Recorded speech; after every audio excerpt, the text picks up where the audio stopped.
Are you an astronaut if you've never been to space? What does the word astronaut mean? Is it the same way? Like assassin? Like star something? Someone's saying star sailor. Probably, yeah. Are you a chatter if you don't chat? Exactly, you're not. Which is why I'm undercover now, posing as one of the crew. This key jangle was an attempt for me to wake the fuck up so I can continue. Let's see if it worked. I see. And I didn't take my eyes off him the entire time we've been on board. I'm having like a full-on narcolepsy sleep attack right now. Holy shit. From morning until night every day. Oh man, but I never imagined it would happen here inside his own cabin. Not here on the first class deck.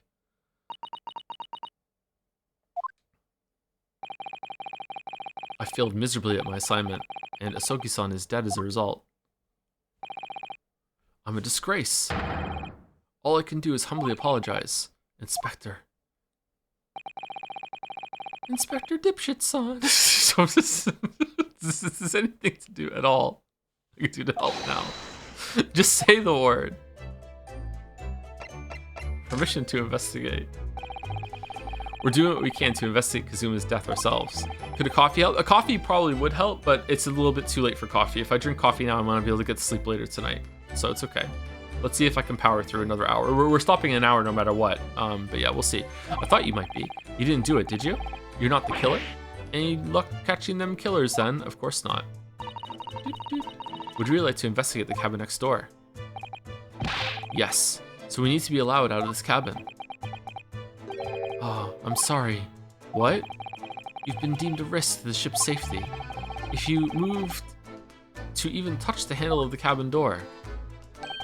Hi-ya! But in Russian. That stormy-looking seaman there would surely snap your neck in two. Da, I would. I suppose. I'm not just a stowaway now. They think I'm a murderer as well. If he dies, he dies. Would it be possible? To give me something to work with, do you think? I'm going to need something persuasive. What do you mean?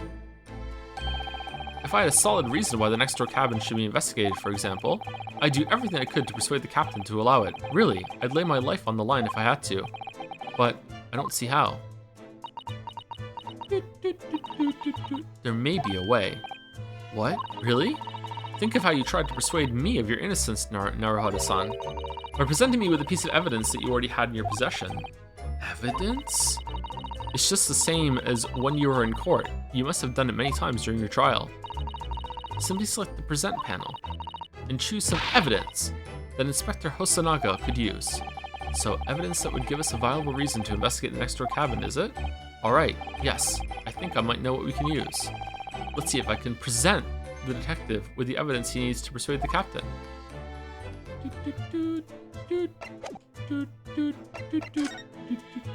A present for you. What's that? It's Kazuma's diary. Just before he died, Kazuma-sama wrote something rather strange in his diary. I think I might die. You should limit yourself to 17 cups of Joe per stream. Cups of moi? I have 1 cup. Oh, is it 2 cups of coffee? It's 1 big cup, but it's 2. It's like 2 normal sized cups and 1 big cup. I think maybe it's a cup and a half. I don't know. When I grind the beans, I set the bean grinder to 2 for 2 cups, and then I just pour that all into a big cup. So I have 2 cups of coffee and 1, and that's it. Yeah. Strange in what way? He wrote, what looks like some kind of speckled band is dangling from the ventilator grill. A speckled band? That is strange. What's I-cup? It's what you say when you see Piss-chan. Yes, we're still trying to work out what he meant by that, but what I'd like to know is... Don't tell me. The ventilator, is it? You're very astute, Inspector. That ventilator clearly joins the next door cabin. That's right. So if we can investigate in there... Okay, seriously! Did the localizer just like love Umineko, or is it just the original came through with the localizer? Is it the same person that fucking localized it? What the fuck is going on? That's right. So if we can investigate in there, we might be able to work out what the speckled band was. All right then. This case is bad. Oh, are some of the cases in this game bad? The chat is being like pretty uniform and celebrating this game, but maybe it has some low moments that didn't come up until now. Mouse is right about Umineko permanently conquering 5% of your neurons. No, it's just there's so many of the introductions to lines that are just like pure Umineko. All the fucking in other words and that's right. I can't leave this cabin at the moment. What was another one that he did? Are we gonna cut to live chandelier reaction at some point? I'm stuck here until we arrive at the next part. Oh, chat seems to be a bit conflicted on if this case is good or not. Okay. Oh, yeah, so 2 questions. First of all, unless it's spoilers, and if it is spoilers, just fill up with smiles. How many cases are there in this game? Is it 5 again, or is it 4?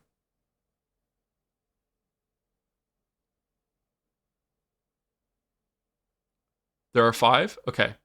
And how long is the game? Is it about as long as one of the Ace Attorney games that we played before, or is the first trial's length indicative of the rest of them also being larger than normal too? It's longer? Is it as long as Metaphor or no? 30, 40 hours for each? 30, 40 hours for each fucking case?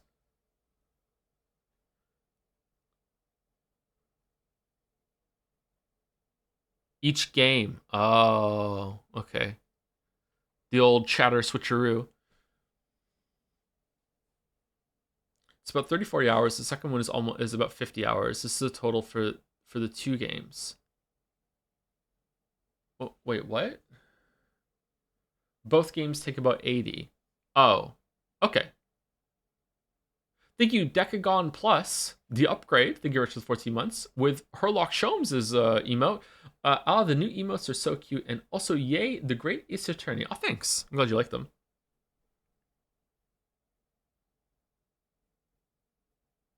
Errol did a really good job. In other words, you do not like the translation? I like the translation, but it's distracting and there's similarities. Maybe this is just how VN writers write. Okay, I don't think we're going to have to go so hard to get the game done in time, especially considering that we can take a break between the first one and the second one then. Okay, so I think the schedule that we're on with 5 hours of stream for like maybe 2 weeks, I think that's okay. Yeah. The captain has given me strict orders to guard the scene of the crime, you see. I'll have to entrust the investigation to you. Really? You're willing to do that? Yes, as long as you don't leave the first-class cabin area. I'm afraid I can't remove those handcuffs, though. But what about the captain? Aren't you going against his direct orders? I am the captain. I'm a man of my word. And I promise you that I'll lay my life on the line if that's what it takes to convince the captain. After all, I failed to keep Sogi-san safe. This is the least I can do. Didn't you say this already? Thank you. Let's seize the moment then. Naruto-san. Oh my god, they're repeating themselves just like Umineko too. Holy shit, yeah, they really were big fans. Fucking hell, okay. The cases in both games vary a lot in length, so it's very hard to accurately say how long an average case will take you. Take you is the problem, I fear. That's okay. I don't mind that the cases be I might actually like that the cases have varying lengths instead of them all being uniform, because then they built the length around what the case needed instead of trying to make it fit a time slot. My concern is how long it's going to take to finish the game entirely, not the cases themselves. Just select move and we can leave this cabin at last. Move. All right, let's see what we can find out.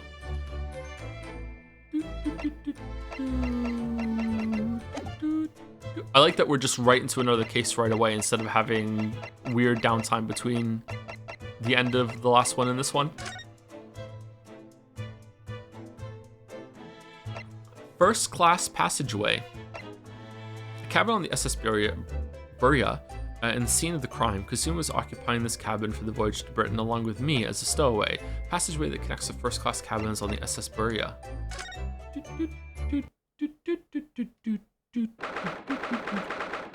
9th of January, 7:48 a.m. SS Buria, first class cabin passageway. Do I say in other words in videos? Why is there a mouse trap? Phew, I'm already out of that cabin. I have to admit, this isn't quite what I was expecting. It's less spacious out here than I thought it would be. And this is the most luxurious accommodation. Yes, indeed. Kazuma-san was being sent on this study tour by the government. That's why he was being put up in a first-class cabin. Even still, this is about twice as large as my accommodation in the steerage. Really? That must be awful.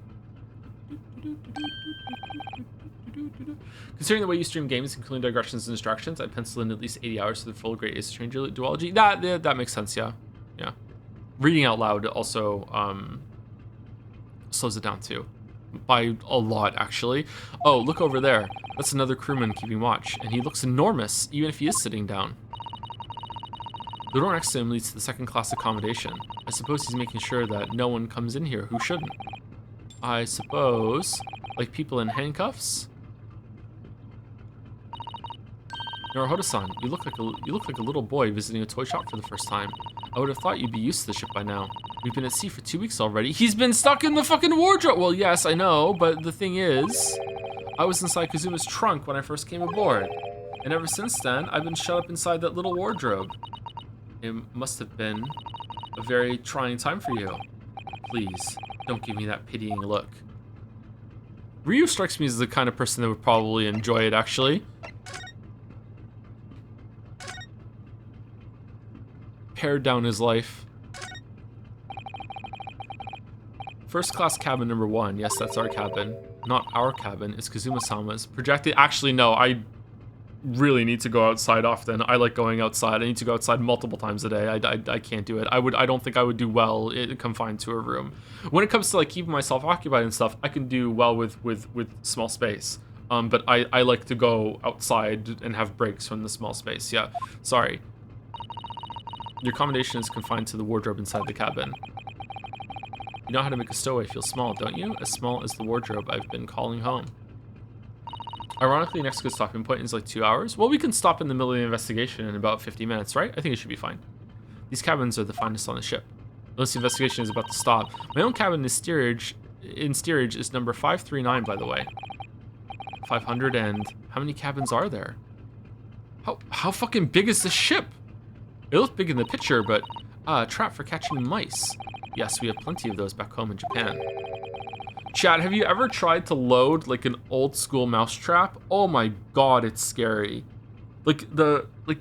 Oh, I remember looking up being like, if I fuck this up, can I do damage to myself? Because there's no way. And it was like, it can easily break your finger. I'm like, what? The tension that you have to put that under, and then after that you have to load the bait if you're putting bait on it, and if you put the bait in the wrong way, it might flip the thing, and just like, holy shit, man. Although they may seem to be using a lump of chalk or something as bait. Lump of chalk? Let me see. Yes, I think that's what is called cheese. It's made from the milk of cows. Cheese? I wonder what that tastes like. You can't eat it, Naruhodo-san. The trap will snap shut on your fingers. Really? But... Ha! I suppose you're right. You weren't actually going to try it, were you? What would be a good way to trap you? Cheese or elf girls? I do like cheese and elf girls. Huh. Elf girl with a cheeseburger, maybe. All I've had to eat for the past couple weeks is Kazuma's leftovers. You had the whole chicken last night. You don't know how hungry I've been in that wardrobe. Poor you. I'll find a little snack for you later. You promise? Why is there a mouse trap?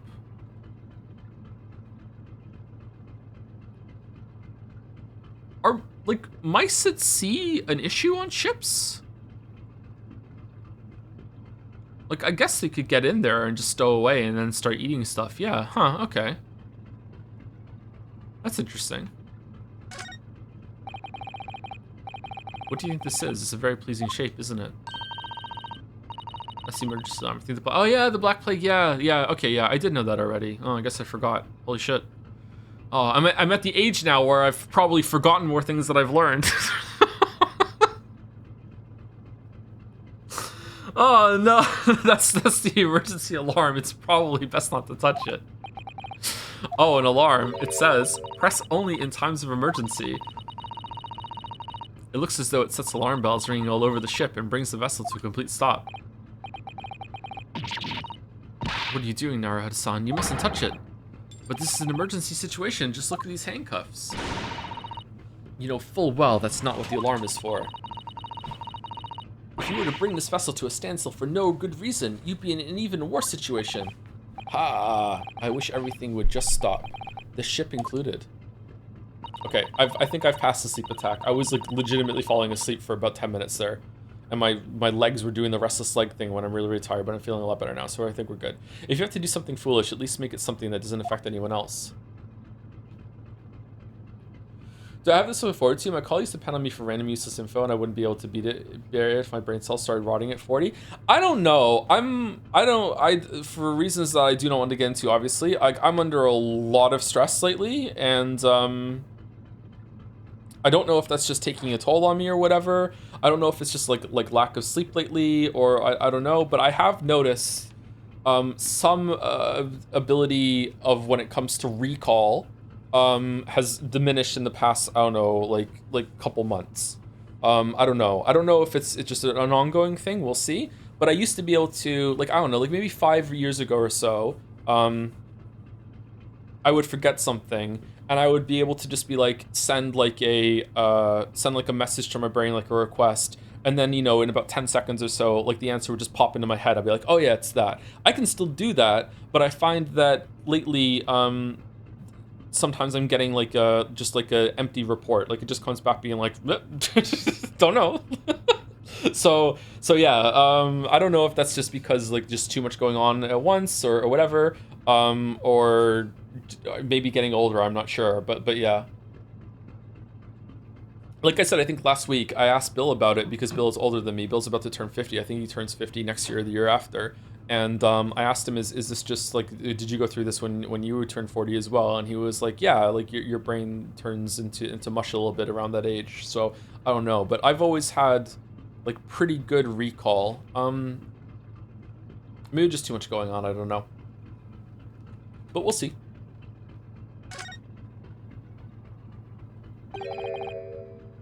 This is it. This is the cabin next to ours. The one the ventilator connects to. Yes, the ventilator from which Kazuma-sama wrote that he saw a speckled band emerging. Maybe whoever is in this cabin can help solve that particular mystery. Let's ask. Man, I'm sad Kazuma got cut. Whoa! You need a bigger shirt, bro. There is no bigger shirt. Oh, excuse me, we need to get inside this cabin here.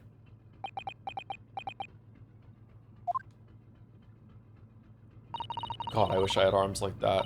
Holy fuck.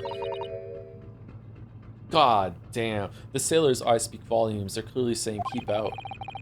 That's what I wrote on the sign if we put over the wardrobe doors. Although this man's version is definitely more effective. It doesn't look like he's going to let us pass. That's a problem.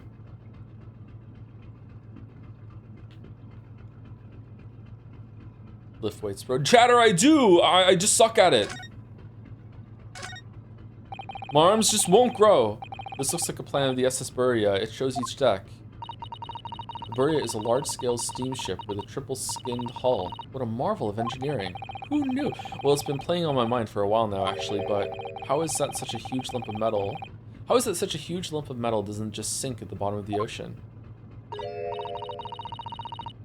Oh, that's really quite simple, Naruhodo-san. It is? Surface tension. Well, consider the Japanese archipelago. The islands of Japan? Yes, they're not metal, but they are enormous lumps of earth, many, many times larger than the ship. And they don't sink, do they? They've been floating happily on the sea since the gods created them. Floating. Floating? Well, I suppose so. Yeah, that's true. Why are these lights out, but this one's on?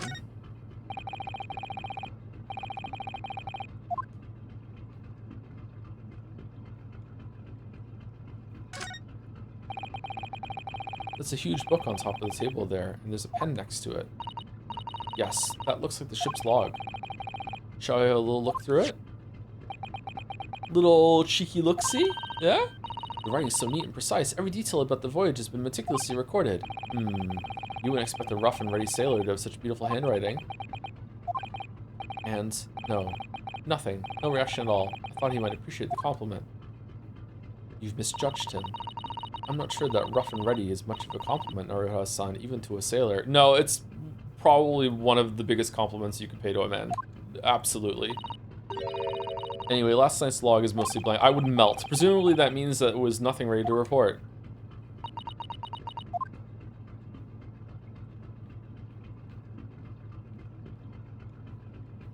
Okay, just him, that's it?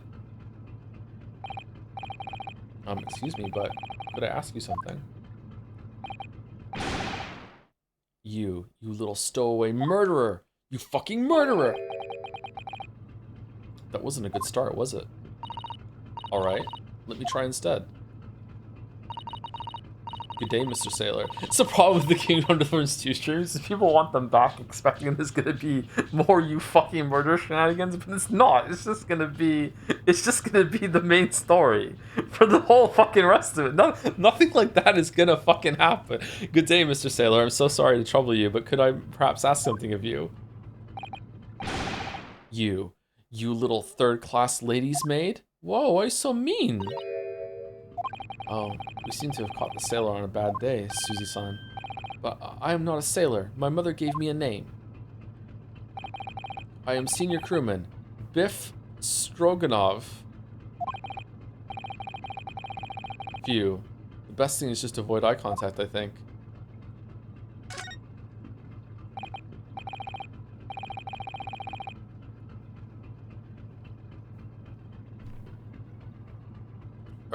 Mr. Stroganov, about this first-class cabin area. Here we are in finest part of Burya steamship for very important persons. What sort of very important persons? Government officials, kings and queens traveling in secret, many important persons. That is why I'm always guarding this place. Gosh, that's amazing. But somehow I let stupid stowaway inside. I want to pick you up and throw you in ocean, but Stroganov is not animal. Thank you.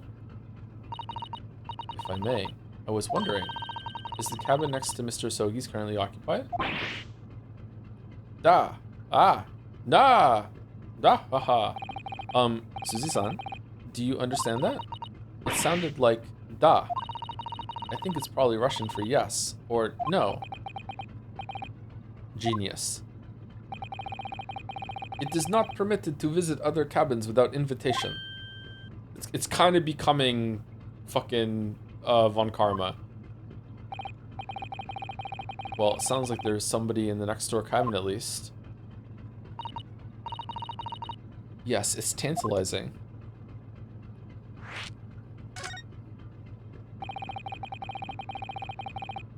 Could you tell us who's traveling in the cabin next to Mr. Sogi's? His name is Mr. Grimes by Roylott? Grimesby Roylott? Grimesby Roylott. Crimes by Roylott. Roylott?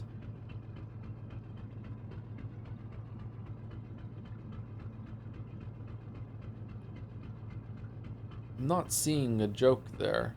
He's a very important Western gentleman. A Western gentleman? Do not think about it. He has nothing to do with the with murder of student boy. Oh, it's a Sherlock reference. Okay, I haven't got there yet apparently, or I've forgotten it. How can you be so sure about that?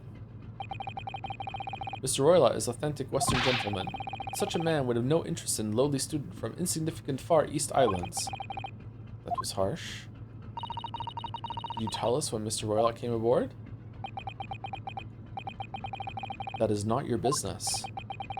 Come to think of it, even though we've been at sea for 2 weeks now, and I've been in Kazuma's cabin the entire time, I've never once heard anything from the next door cabin, or even felt like there's anyone there. Sounds like a courteous neighbor to me. Well, presumably since this gentleman is occupying one of the first-class cabins, He must be rather important, is that right? Da. That is not your business. I am fucking Von Calm. My weakness is elevators. Are you on watch here all the time, Seaman Stroganoff? Da, all time. So criminals like you cannot come in or get out. I wonder, could you tell us anything about last night at all? Niet. It is sad about Student Boy. Were we on watch last night as well? Of course. And did you notice anything at the time? Anything unusual? Yet. Suzy-san, do you understand that? It was clearly a no. No. I saw nothing unusual, nothing at all. And you didn't hear any strange noises or sense anything was wrong in some way? I said no. Sorry. Shit. I'm not so sure. I could have sworn that he wouldn't catch my eye for a moment there.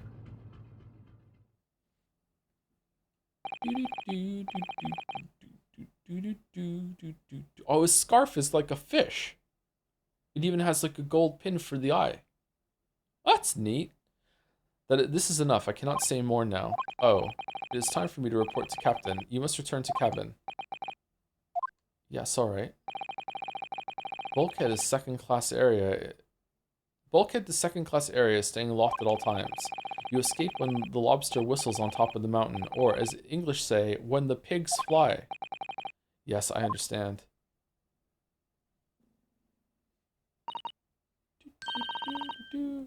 Good. Now we can understand this area properly, shall we? How did you pass that D20 like 10 times? What D20? Definitely.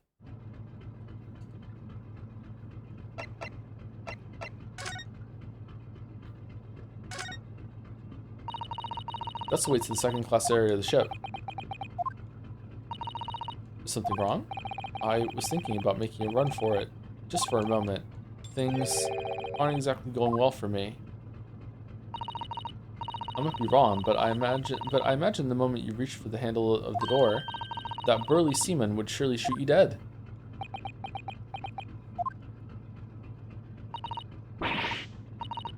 Okay, there I had to pass the D20 not to make a bad joke. Oh dear, I'm sorry.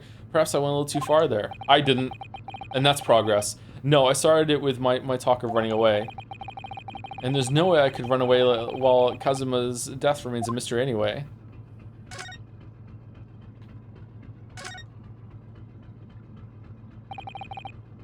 This is it. This is the cabin next to ours. And the one the ventilator connects to. Yes, the ventilator from which Kazuma-sama wrote that he saw a speckled band emerging. Maybe whoever's in this cabin can help solve that particular mystery. Let's ask. Just imagining someone with like gigantic long arms wearing a speckled band. Knock knock. Who's there? No answer. Okay, this is a weird joke. Thank you to VJ Heights for gifting out a sub. Thank you very much. It was just a blind sub. I don't even know who got it. Interesting. Thank you very much. We're out of luck, it seems. There's no one in there to help with our inquiries. How annoying. Ah! What was that? It came from inside the cabin. Such a high-pitched scream. It must have been a woman. Stand aside. Whoa. I'm about to break the door down. Mr. Sholmes! I shan't be stopped. When the fit is on me, I revel in kicking doors off their hinges. Please, wait, Mr. Sholmes. The door doesn't appear to be bolted. It doesn't? Then how the deuce can I dispatch this muscular urge? What, pray, can I kick? I think we should go in. There's no time to think about stress relief. This is a PSA that if you ever do need to break a door down for, you know, maybe one of your kids accidentally locks himself in the bathroom or anything like that, that you definitely do not want to use your shoulder to bash your way through it. You do want to plant one foot firmly on the floor and then use your foot to kick it open. You do not want to bash forward. You're just going to hurt yourself. What? Oh. Who are you? A Western gentleman? This man looks Russian to me. We heard a woman scream. A woman? Don't be absurd. Oh, you picked the scissors, huh? You want to take away the card from your deck? Alright. Yeah, usually that's if you don't get any good options, you go with that one. As you can see, there's nobody but me in this cabin. True, this old man does appear to be the only person in here. But in that case, who just screamed? Get out, all of you, now! Please excuse the intrusion, but you're Mr. Grimes by Roylott, I believe? Yes, that's me. And you are? I am the one and only, the actual Herlock Sholmes. You've heard of me, no doubt? No. I'm a great detective among great detectives, one who adorns the covers of popular magazines, no less. So I assure you, you may trust me completely. No.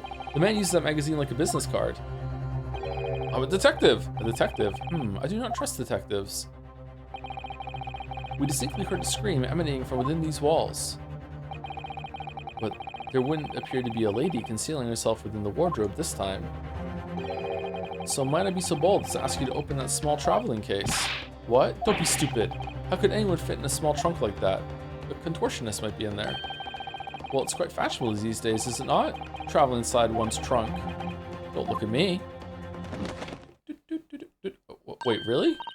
Oh my, did you see that? Mr. Naruhodo. Yes. The case just shook.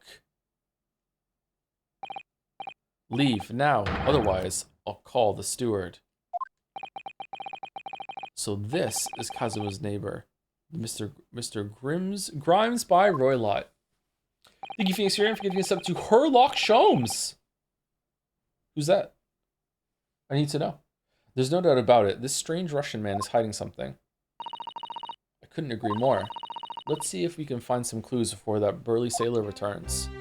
Why are you brandishing scissors, bro? Oh, wow. You're settled in. Same room layout, pretty much, okay? What do you think you're doing? Ah! This is my cabin. Get out. Could we just have a quick look inside your traveling case, perhaps? No. What a pity. I think we're out of luck. I think you're right. There doesn't appear to be anything more we can do. I agree. There may be someone else who can help. Okay, so we can't do anything until we talk to him. Perhaps the great detective could get somewhere with Mr. Roylott. Or we could just talk to him first and see what happens. Last night, first class cabin, about the incident. There are a lot of options, holy shit. Mr. Roylott, we'd like to talk to you about something. No. Oh, I do not want to talk. Leave my cabin now. Oh, this is going terribly. We're not getting anywhere here. I agree. There may be someone else who can help. Perhaps a great detective. Okay, so you can't do anything until we go with Herlock.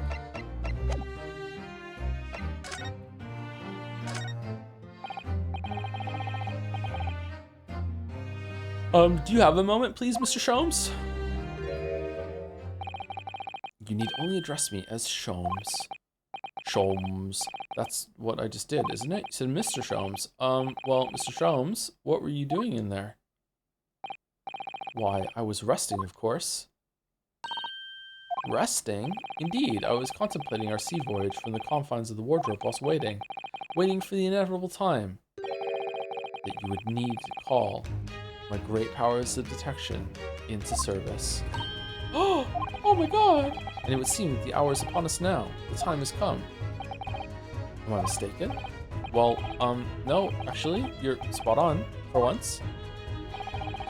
Observe closely. Our Russian host in this cabin, Mr. Roylott, is clearly trying to hide something. And you know what is the most effective weapon to use against a Russian hiding a secret?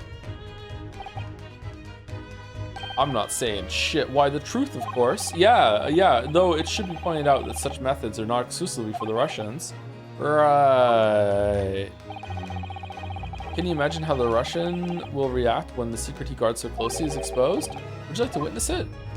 Are you gonna, like, just kick the case over or something? Oh, yes, please. Well then, what you're about to see may well astound you. For I'm about to apply my great detective's greatly admired great deduction to the case. The suitcase. Could this man be a more hackneyed portrayal of a dubious Russian, I ask you? Okay, Chandler. What? From time to time, it occurs to me. Is the fellow dubious on account of his Russianness, or Russian on account of his dubiousness?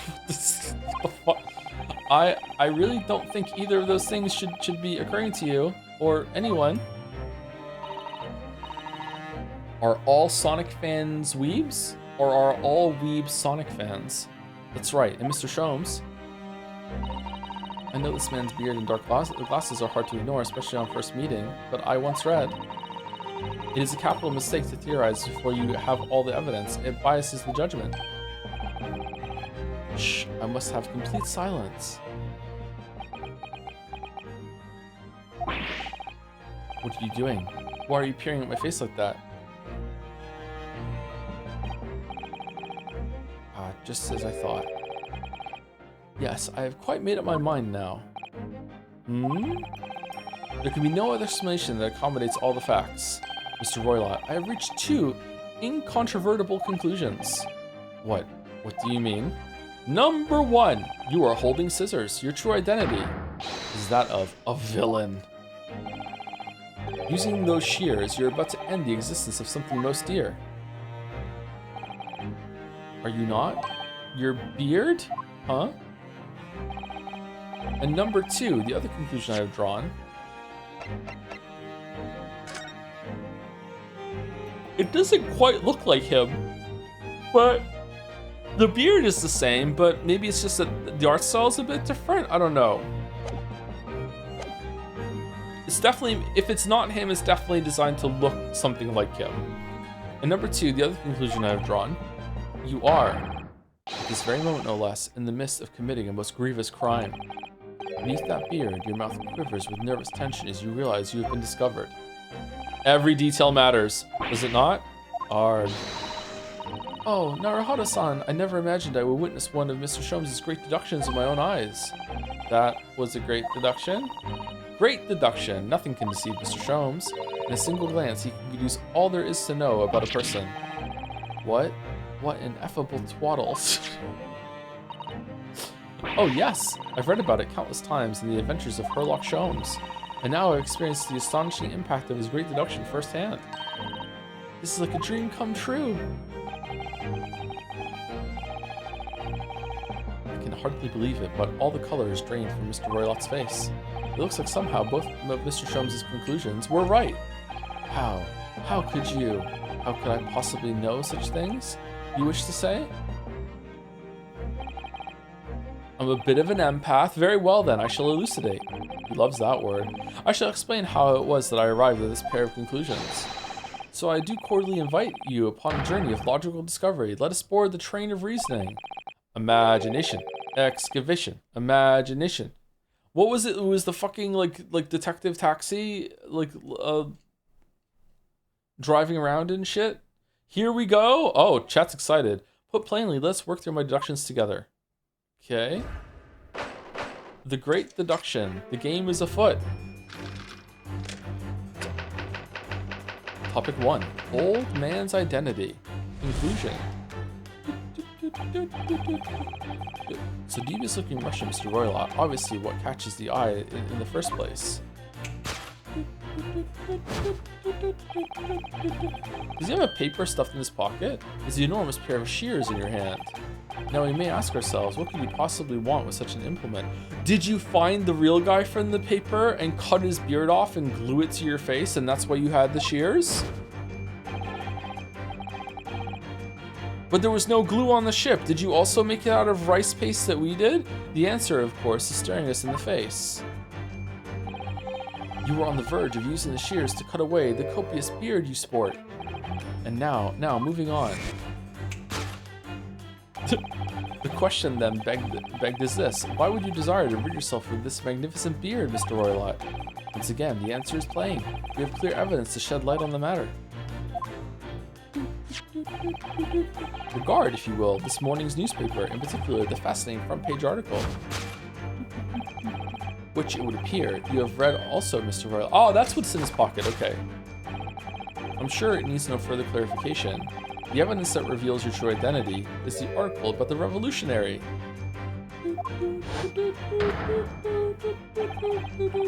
In translation, the headline reads, Revolutionary Villain... Sorry, I didn't get that until now.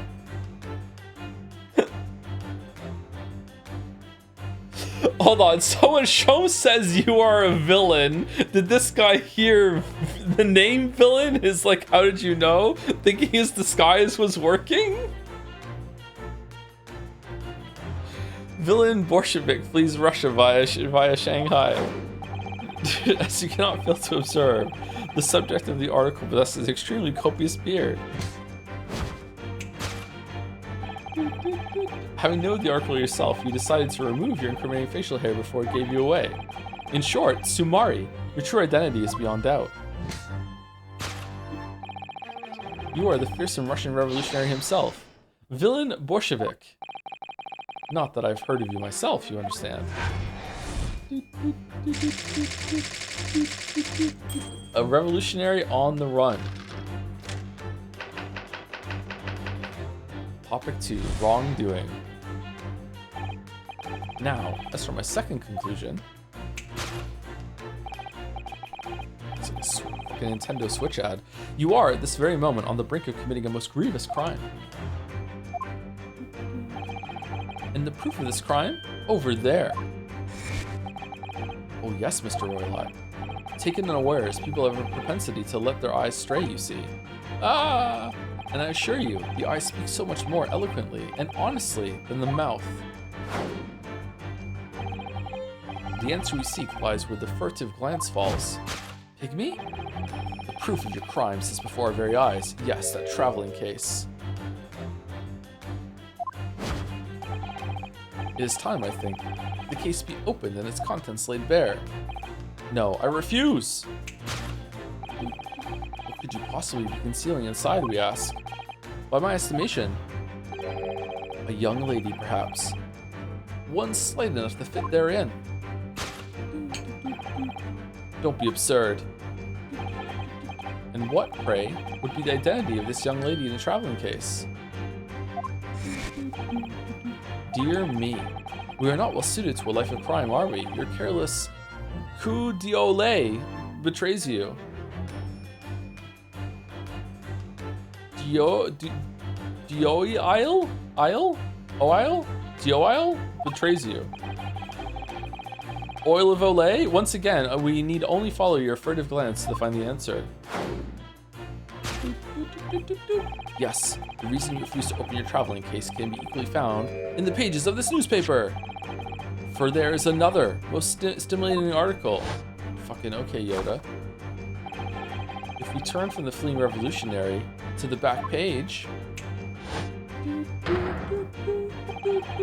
renowned prima ballerina of the Novovich Ballet disappears from Shanghai.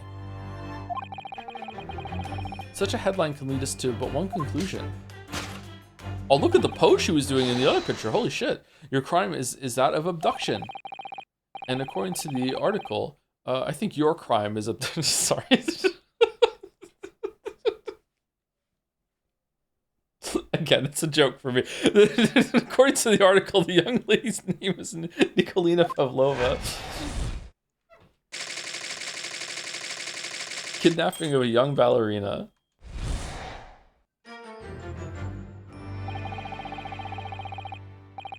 Thus concludes Herlock Sholmes' great deduction of this Russian enigma, Eleminsky.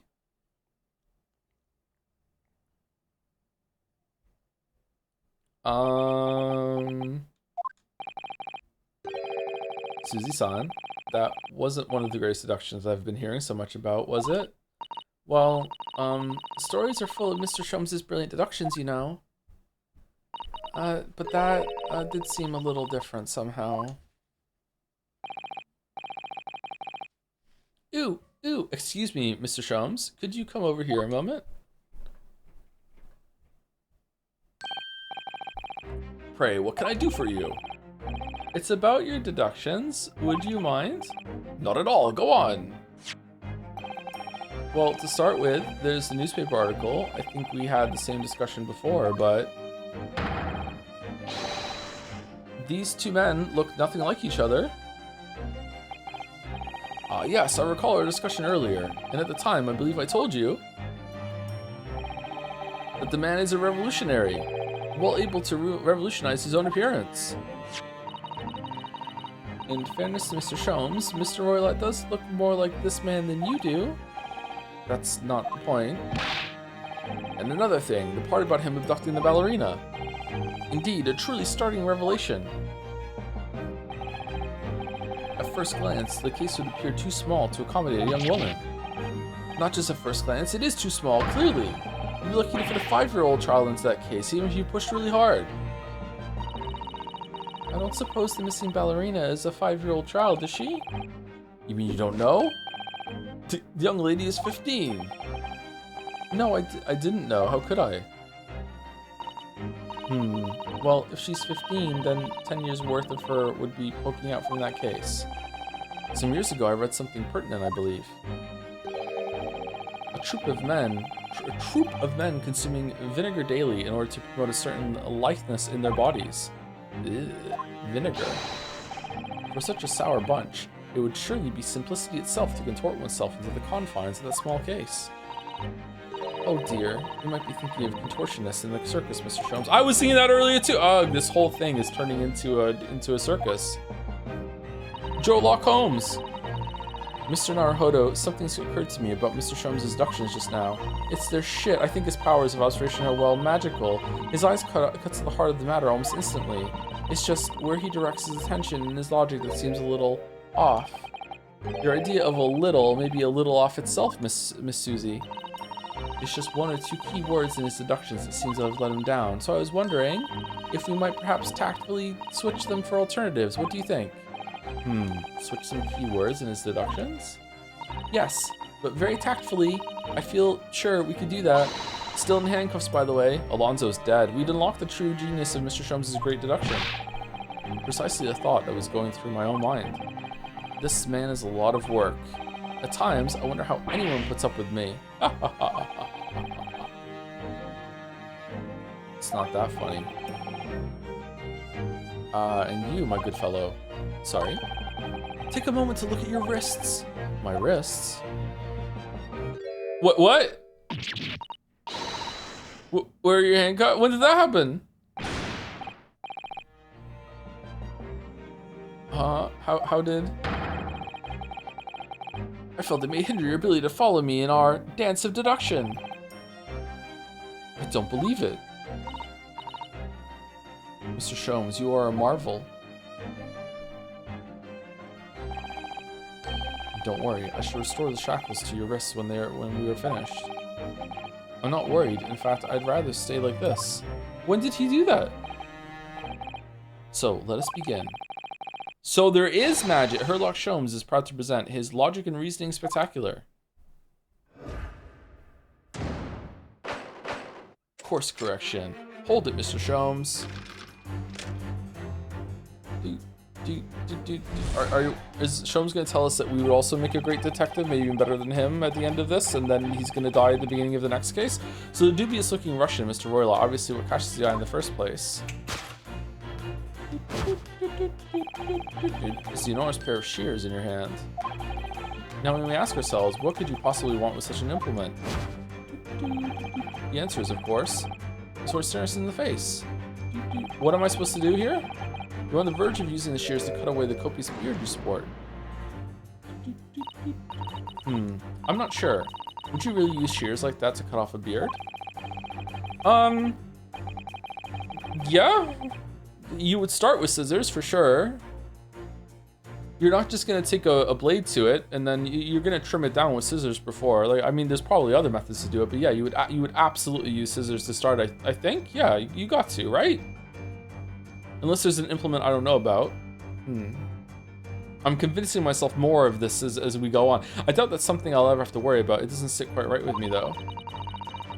It doesn't seem to be sitting right with Mr. Roylott either, which means, I suppose, that the deduction is wrong. Maybe Mr. Roylott is the ballerina. Let's try to switch a key word here, Naruhodo-san, and see if it helps matters. Alright, but how? I think we should start by taking a long, hard look at Mr. Roylott. I wonder if it's really his beard that he intended to use those shears on. Exactly. If we do manage to find something that seems to fit the sense of Mr. Sholmes' deduction better, then what? Then I'll leave the rest in your capable hands, Naruhodo-san. Why am I the one to do something about this? Well, anyway, let's see if there's anything we could even use to switch around that last sentence. What exactly is Mr. Roylott going to use those enormous shears for?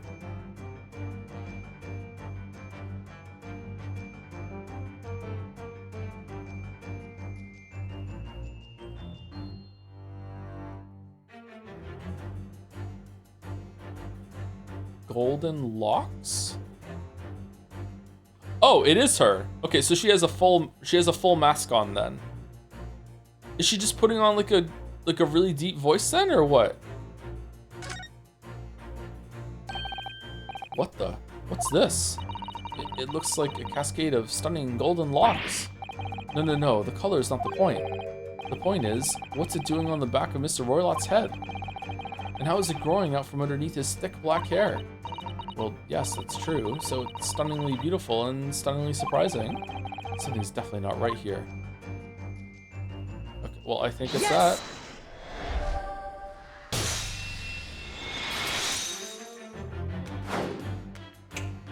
Oh, we're doing it now. Cool. I gotta say that I wouldn't have gotten that if it didn't show up as golden locks when the cursor was over it. I thought that was just part of his coat. You were on the verge of using the shears to cut away those golden locks you sport. Indeed, you have identified the precise detail I was intending to expose. Such lush golden hair certainly does not befit an old man. You're not a man at all. You're a woman, and judging from the length and sheen of your hair, one's still very much in her youth. Oh no. Oh no. If only I had managed to cut off my hair, no one would have suspected. The question then begged is this: why would you desire to rid yourself of these magnificent locks? Sheer locks. Once again, the answer is plain. We have clear evidence to shed light on the matter. Boo! I'm sure it needs no further clarification. The evidence that reveals your true identity is the article about the revolutionary. Well, that was a shock. I had no idea the old man was really a young woman in disguise, did you? What? Why are you staring at me like that? Yes, it was a surprise, Naruhodo-san. You're enjoying this, aren't you? Sorry? You look like you're in your element as you dance around the room, deducing the facts with Mr. Sholmes. I'm just doing what we agreed. I'm not having fun or anything, Baka. This is strictly business, not strictly Yes, I understand. Say no more. Well, anyway, let's focus on this next part of Mr. Sholmes' deduction, shall we?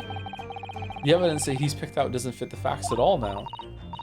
That's true, given that Mr. Roylott is actually a woman. Exactly. He, or rather, she, can't possibly be this merciless revolutionary. Whoa, hey, you don't know. I suppose it's because the deduction as a whole is taking a different direction now. Yes. Let's switch the evidence for something else. Something that fits the facts as we now understand them. For some reason, this woman needs to try to hide her true identity. I feel as though I've either read or heard about a young woman in a situation like that recently. Alright, so does she have a younger brother or younger sister, and that's the one that's in the suitcase? Or is there a pet in the suitcase? Like a cat? Alright, I'll do my best. I mean, it's just at the end of here, isn't it? Like, did we read it? This is interesting. Have you found something relevant, Naruhodo-san? Well, no. I mean, it looks like it might be interesting. Whoa, the upscale. I can't read a single word, I'm afraid. No, nor can I. But look at this picture. Perhaps it's about a beautiful young Russian princess, do you think? She is very pretty, isn't she? I suppose you enjoy articles like this, do you? I don't know. I can't make any sense of it. Oh, I'm glad you've noticed this article. Do you read a smattering of Russian? Allow me to give you a short summary of its contents. Oh, thank you. He pops up everywhere, this Mr. Sholmes. It's about the disappearance of a young lady last night. Renowned prima ballerina of the Novovich Ballet disappears from Shanghai. During a performance in Shanghai, the famous dancer was reported missing. She is, of course, the talented, young Nikolina Pavlova. Does she have a dog? Why are Russian names so hard to remember? Nikolina Pavlova.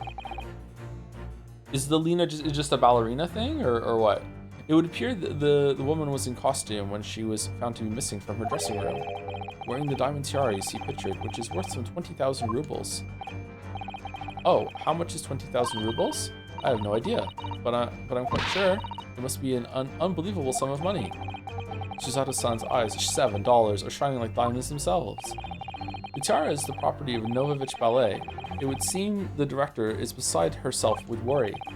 Yes, I'm not surprised. The company is most anxious to recover both Miss Pavlova and the valuable tiara. They requested international assistance at all ports with sailings of Great Britain. It's based off a real Russian dancer. The Pavlova Desert is named after her. Oh, really? Okay, cool. I didn't know that. Could this be another case of a Russian fleeing his or her country? It does seem to be the Russian thing to do.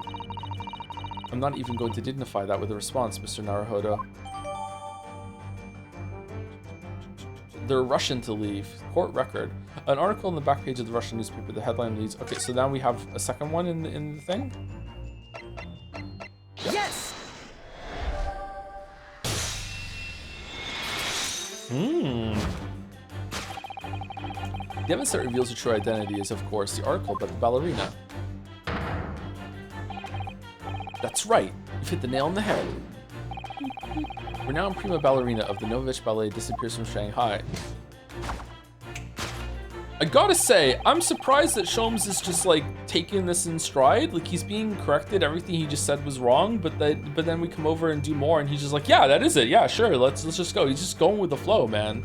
What's with that? Yeah, someone in chat just said to go with the flow. It would appear we are finally able to address you by your true name.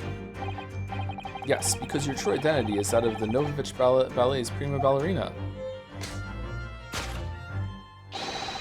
Miss Nikolina Pavlova. Ah! Oh, shit. That was close and dangerous.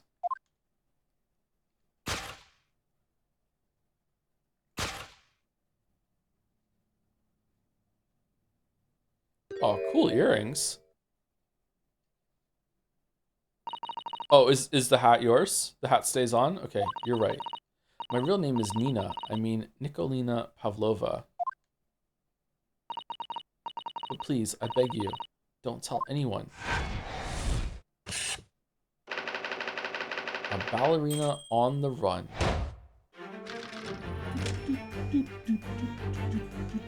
Man on the run. Man on the run. Who sings that song? How do I know that song? Now, as for my second conclusion, you are, at this very moment, on the brink of committing a most grievous crime. Oh, we're not done! Okay. And the proof of this crime, over there.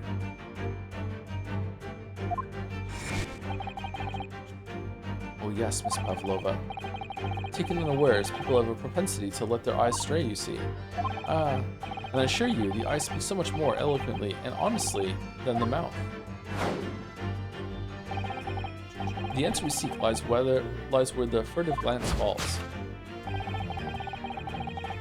The proof of your crime sits before our very eyes. Yes, that traveling case.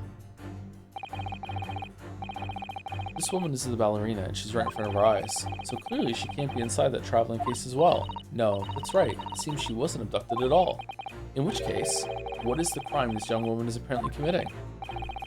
Fashion crime. Ha! I can see I'm going to have to step up and fix the great detective's mistake again. You seem to look pleased, Naruhodo-san.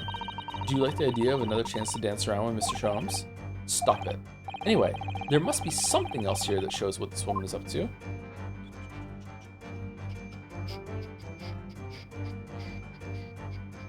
Traveling case, waste paper basket.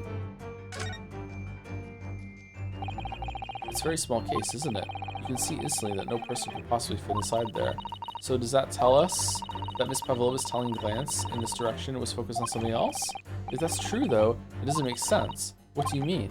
Well, if there's nothing incriminating inside this case, why did she refuse to let us look inside? Yes, I wonder why. Perhaps she has a perfectly harmless reason, though. Why was it moving?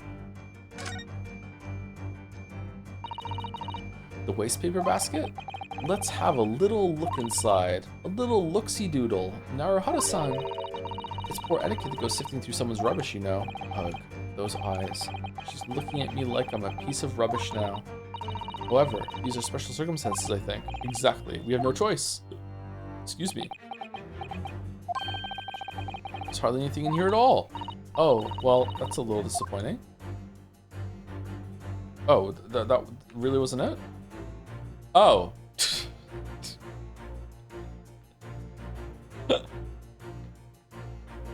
Well done blocking it completely when you look to the left. Wow, look at this dazzling tiara. I've never seen anything like it. Are those real diamonds, do you think? Herlock didn't see this when he was sitting in the wardrobe? Oh, Naruhodo-san, try it on. What, me? Isn't it usually girls who wear tiaras? Wouldn't you like to try it on? Oh no, I couldn't possibly. It's far too beautiful. Why does this tiara look familiar? I feel like I've seen it somewhere recently. Are you really going to make me fucking like link it to the thing? Really? Okay.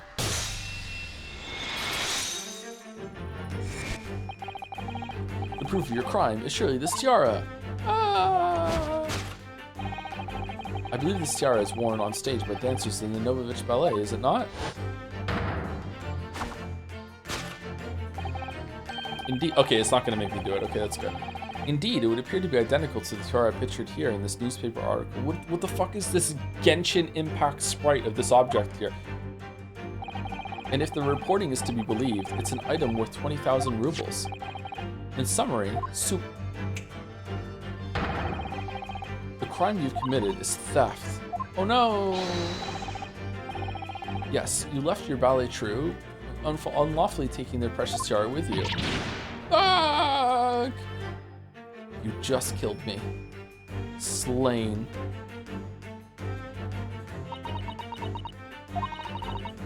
I have no one, no family, no friends. I am all alone, and I need money.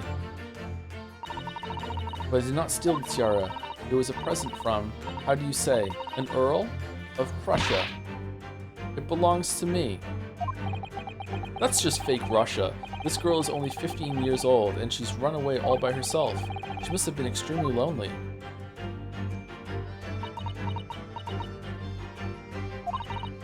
Alright, I will tell you everything.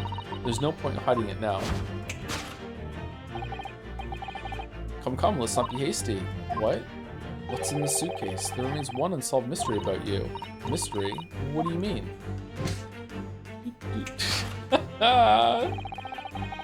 He turned the light off with his hand.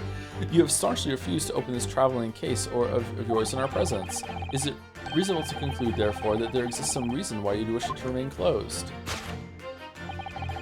Is that not so, Miss Pavlova? My dear girl, there is no sense in playing games with me. Nothing escapes my attention. Indeed, I have a very good idea of the contents of your case, even before I have ever laid eyes on them. It's spaghetti. She loves it, and she's embarrassed about it. It's just full of spaghetti. Just so much spaghetti. Suitcase spaghetti. Dear me, we are not well suited to a life of crime, are we? Your careless coup d'oeil betrays you. Once again, we need only follow your furtive glance to find the answer. Yes, the reason why you refuse to open your case is written in the books on the shelf. Wait, what? It's completely changed tack with deduction now. I think Mr. Sholmes is adapting his logic to the changing circumstances, don't you? Maybe, but why has he suddenly brought the bookshelf into all this?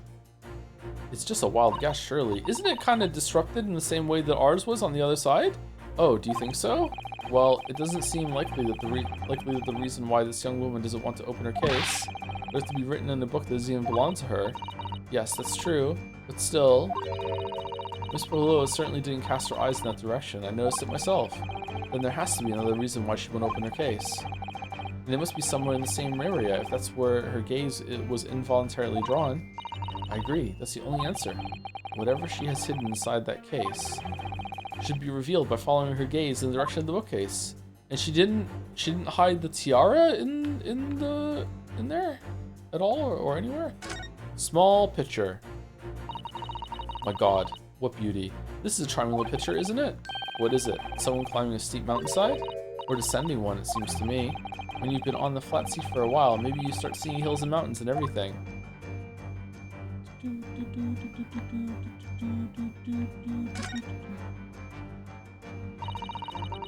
These are the rules of passage for travel aboard the SS Bury. Oh, no pets! Yeah. Yeah. Alright, dog or cat? Pets are also strictly forbidden. There was exactly the same notice in our cabin, too. I wonder what happens if you break the rules. Oh dear, I'm sure the punishment would be severe. Naruhodo-san. You'd probably be left to drift in the freezing cold ocean. Or shut inside a tiny wardrobe for days on end. So I've actually been serving time for weeks now, have I? Ah, it looks like these are all the same books that we have in our cabin. I suppose the steward likes to make sure passengers have plenty to read for the long voyage. Oh, that's nice of them. And have you noticed how all the books have fallen over, just like in Kasuma-san's cabin? It's almost like someone's taking a sweep with them. Maybe Miss Pavlova, while she was practicing her ballet? Anyway, the point is, we don't have time to look through all these books at the moment. We couldn't even if we wanted to. They're all in Russian. Well, that's a relief. Let's try our luck elsewhere. Yes!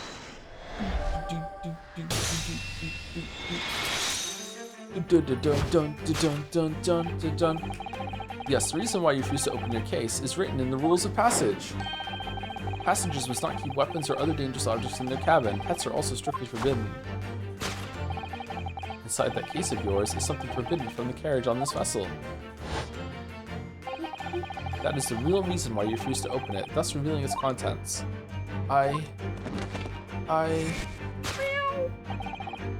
As we've seen, the trunk wobbles from time to time, but no weapon or other dangerous item would move on its own accord. Which leaves but one possibility, Miss Pavlova, inside your traveling case.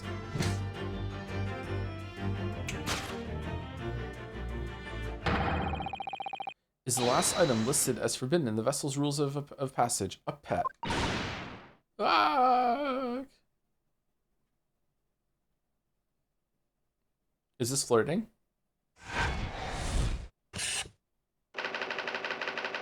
Possession of a prohibited animal.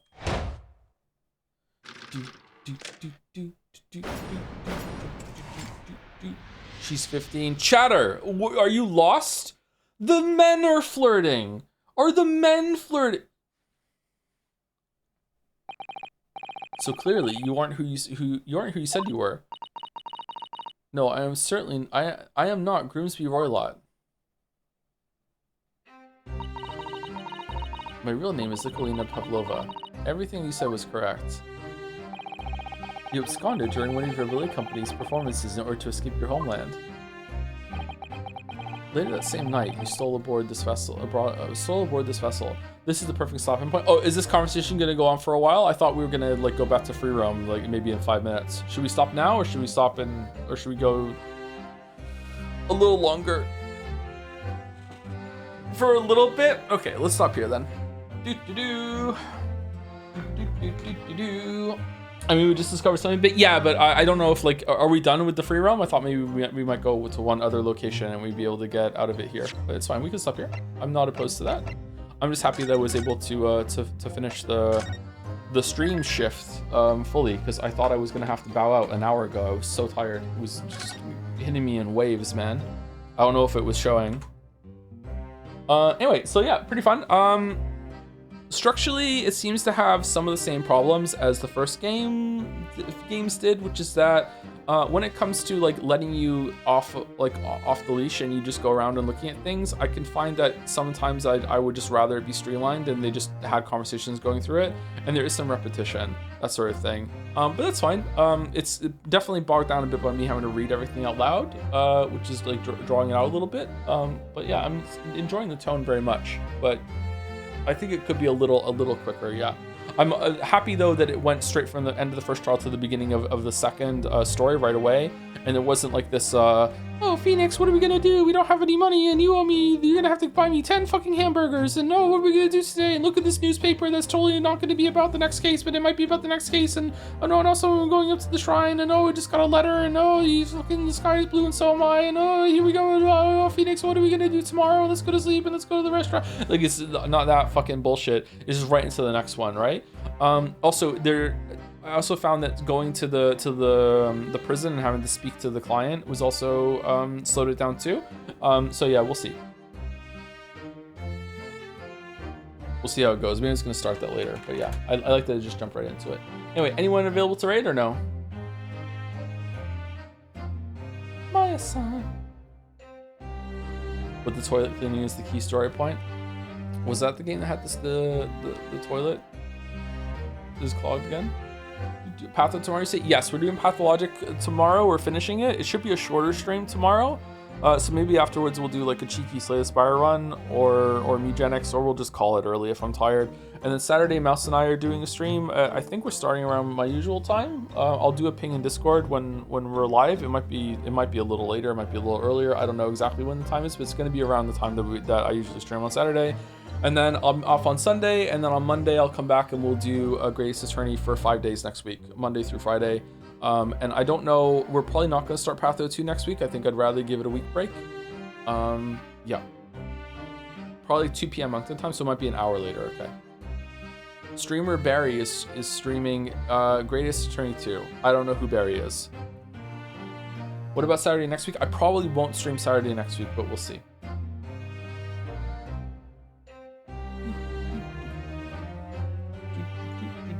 From Game Grumps? I don't know Barry from Game Grumps. Sorry. Wooly Versus is doing this turn. Let's go Wooly Versus. I know who Wooly is.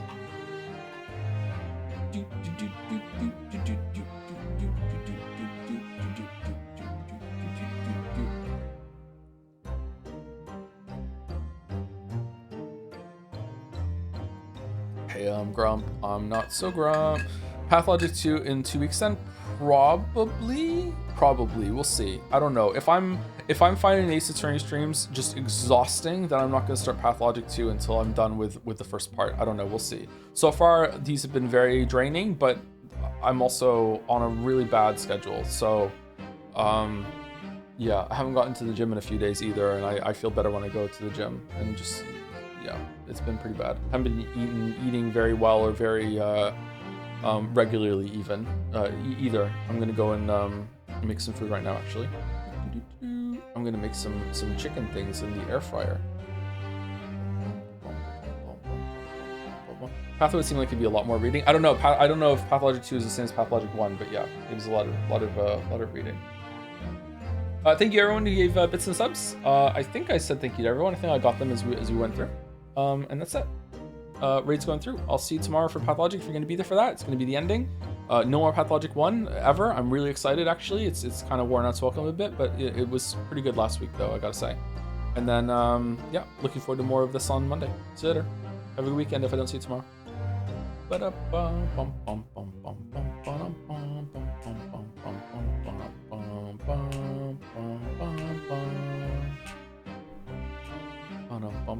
See you later, chat.